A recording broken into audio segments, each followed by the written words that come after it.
blue list. The blue list, these are also enemies of the New World Order, but are followers of the red list folks. So if you're following people that know better, you're automatically on the blue list. Reverend Al Sharpton, he's on the red list. They're gonna, anyone that have powerful influence that can guide the people in time of chaos will be dead already. And I know they are thinking, our government, can our government do this? Don't you know the things this government have done, man?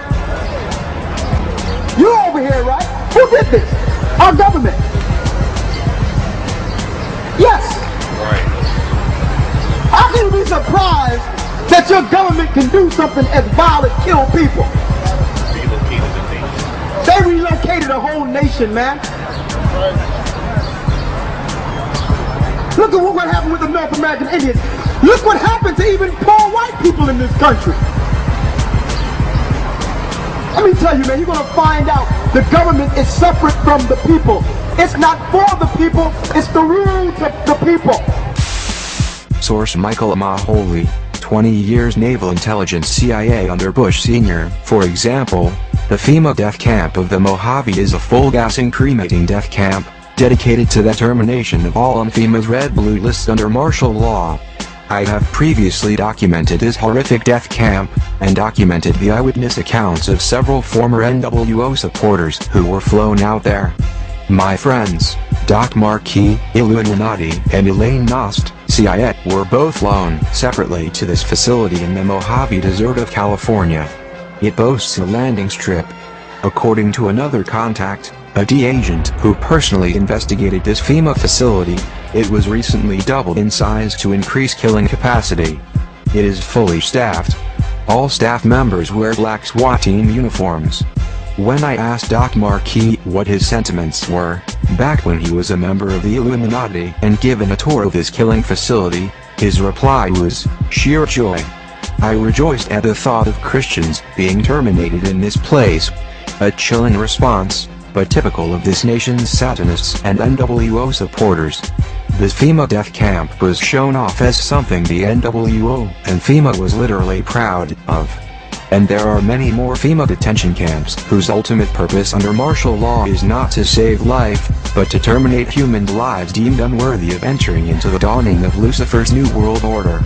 Know the cold hard facts about FEMA, and then think twice before going meekly to such camps under a state of martial law in your region. We are all on a red or blue list somewhere. Those on the red list will be walked on at 4 a.m. and taken to the camps and probably killed. Red list, these people are the enemies of the NWO. They are the leaders of patriot groups, outspoken ministers, outspoken talk show hosts, community leaders, and even probably net leaders.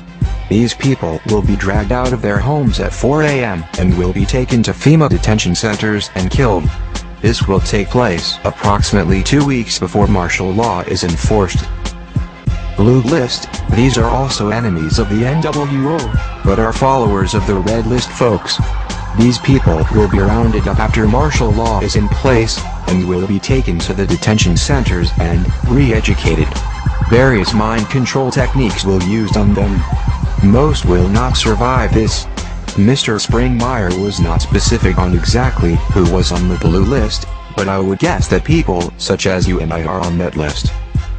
Yellow list, these are citizens who know nothing about the NWO, which is the New World Order, and don't want to know. They are considered to be no threat at all and will be instructed as to how to behave and will most likely do whatever they are told. Unfortunately, there are too many of these to be effectively controlled, so many will be killed or starved. By the way, once you're in the FEMA camp, they will start chipping the people with the satanic RFID chip 666. All this and much more is prophesied in the book of Revelation. I have very important information that is crucial for you Americans to know.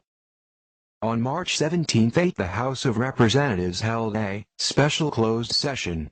This was only the fourth time in 176 years that Congress has closed its doors to the public.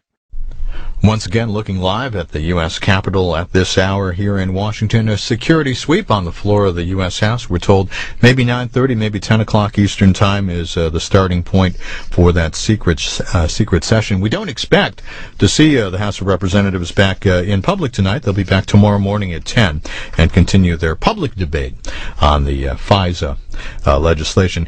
Earlier this evening, about 6 o'clock Eastern Time, there was some debate on the floor talking about this secret session, this closed session. Here's some of what led up to where we are now. Madam Speaker, at the request of and after discussion with the distinguished Republican whip, I ask unanimous consent that at a time designated by the Speaker on the legislative day of March 13, 2008, the House resolve itself into secret session as though pursuant to Clause 8 of Rule 17. Secondly, debate in such secret session proceed without intervening motion for 1 hour, equally divided and controlled by the Majority Leader and the Minority Whip. And thirdly, at the conclusion of that debate, the secret session shall be dissolved. Having the right to object, Madam Speaker. Gentleman is recognized. I'd like to, the Leader, I believe I heard you say Clause 8. Did you mean Clause 9? Clause 9. Clause 9. And this secret session would be convened at some time by the Speaker today when the room has been secured and would dissolve at the end of an hour of discussion. Is that the way I understand the... That's what the consent agreement contemplates. Consent agreement? Pursuant to our discussions. Continue his point of reservation. I think I can withdraw my reservation. Gentleman withdraws his point. Reserving the right to object. We get notice on. Gentleman for Ohio. Would the gentleman from Maryland yield to question? Certainly. No. But you may want to stay. Can you divulge to this House what is going to be discussed? Not the content of it, but the topic that's going to be discussed. My presumption is, and I think that's accurate because of my discussions with the Republican whip, and the discussion will be with reference to the Foreign Intelligence Surveillance Act. And is it the debate that will take place regarding the Foreign Intelligence Surveillance Act? What would conceivably be the nature of that debate? I can't tell you that because I don't know. Does the gentleman in his long experience in the House, could he communicate to those who have, in my case, been in this House 12 years or less, any time in your experience where the House has debated legislation in secret? My presumption is that we will not debate the legislation in secret. Not only is that my presumption, I think we clearly will have public debate tomorrow on the bill.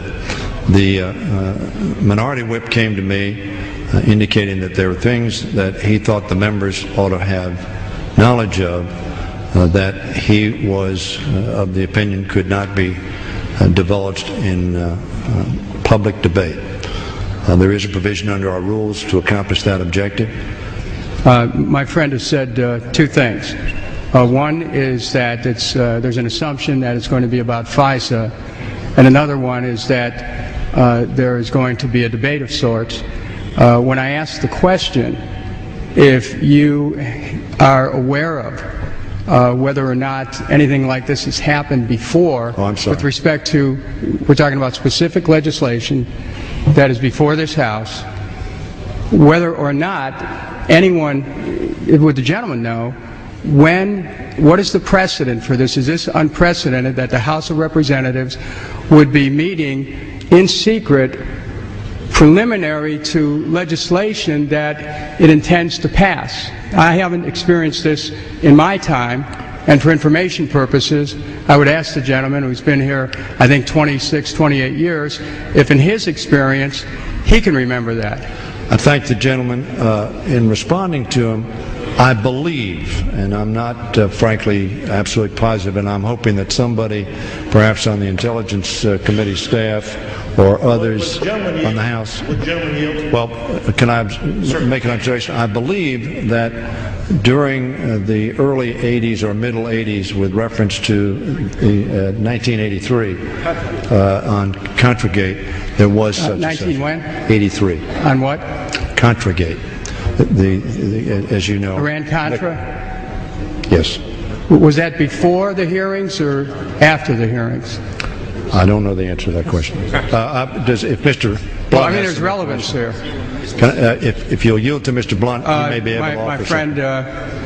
Mr. Blunt. I appreciate, my friend, I didn't quite hear your last question. Was it before or after what? Yeah, I asked, it said it was on Iran-Contra, that there was a... It was not on Iran-Contra. It was 1983, and it was on Contra. In fact, our colleague from Florida, Mr. Young, called for that secret session in 1983. There was also a secret session in 1979 and in 1980. So there have been 3 of these.